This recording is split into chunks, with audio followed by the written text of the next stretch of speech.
পাকিস্তানের পর এবার হার মানল বাংলাদেশও। বাংলাদেশ থেকে ভারতে ফিরলেন শীতলকুচির উকিল বর্মন। গত 16 এপ্রিল নিজের জমিতে চাষ করার সময় তাকে তুলে নিয়ে যায় বাংলাদেশিরা।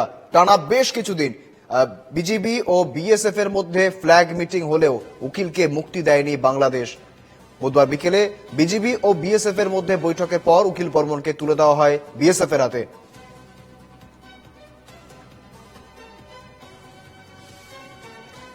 আবারও জানাবো, পাকিস্তানের পর এবার নতি শিকার বাংলাদেশের। দেশে ফিরলেন শীতলকুচির উকিল বর্মন। গত 16 এপ্রিল নিজের জমিতে চাষ করার সময় তাকে তুলে নিয়ে যায় বাংলাদেশিরা। টানা বেশ কিছুদিন বিজেপি ও বিএসএফ এর মধ্যে ফ্ল্যাগ মিটিং হলেও উকিলকে মুক্তি দেয়নি বাংলাদেশ। বুধবার বিকেলে বিজেপি ও বিএসএফ এর মধ্যে বৈঠকের পর উকিল বর্মনকে তুলে দেওয়া হয় বিএসএফ এর হাতে। আমরা জানবো বিস্তারিত। আমাদের সঙ্গে রয়েছেন প্রতিনিধি বিপ্লব দত্ত। বিপ্লব, কি রয়েছে আপডেট?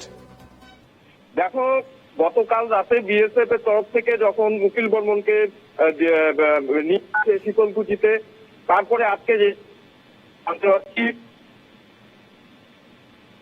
রয়েছে শীতলকুচি, বর্তমানে বর্মনের বাড়িতে দল দলে আসছেন।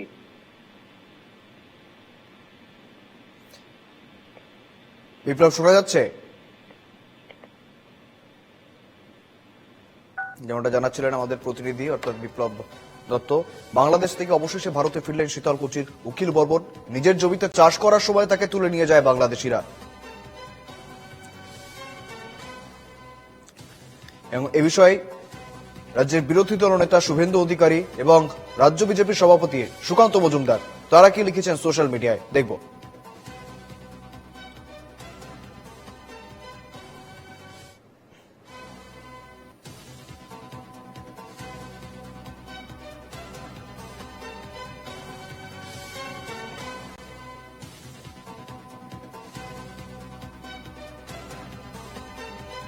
একেবারেই সুকান্ত মজুমদার এবং শুভেন্দু অধিকারী দুজনেই স্বরাষ্ট্রমন্ত্রীকে ধন্যবাদ জানিয়েছেন। ভারতের কৃষক অবশেষে ভারতে ফিরেছেন।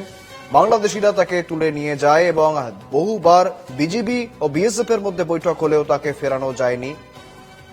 অবশেষে বিএসএফ এর হাতে তাকে তুলে দিয়েছে বিজিবি। এবং এই বিষয়ে সুকান্ত মজুমদার এবং শুভেন্দু অধিকারী তারা স্বরাষ্ট্রমন্ত্রী এবং প্রধানমন্ত্রীকে ধন্যবাদ জানিয়ে এক্স পোস্ট করেছেন। এই বিষয়টি নিয়ে দিলীপ ঘোষ কি বলছেন শুনবো।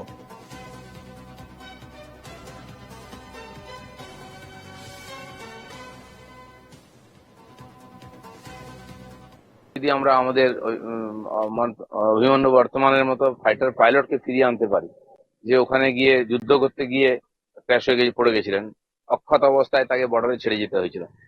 তারপরে জল গড়িয়েছে, ভারত অনেক এগিয়েছে, অনেক সামর্থ্য হয়েছে। বর্ডারে এগুলো ছোটখাটো ঘটনা হয়ে থাকে, কিন্তু আমরা পুরো ভরসা করেছিলাম সরকার সসম্মানে অক্ষত অবস্থায় আমাদের ফৌজিদেরকে নিয়ে আসবে, বিএসএফ জওয়ানকে, আর সেটাই হয়েছে। ভারতবর্ষের শক্তি আর সম্মান বিশ্বে কতটা, এটা বোঝা উচিত। অনেক লোক হতাশ হয়েছিলেন, অনেকে নেগেটিভও বলেছিলেন। আমরা বলেছিলাম ঘাবড়াবেন না, মোদি হয়তো মুমকিন হয়।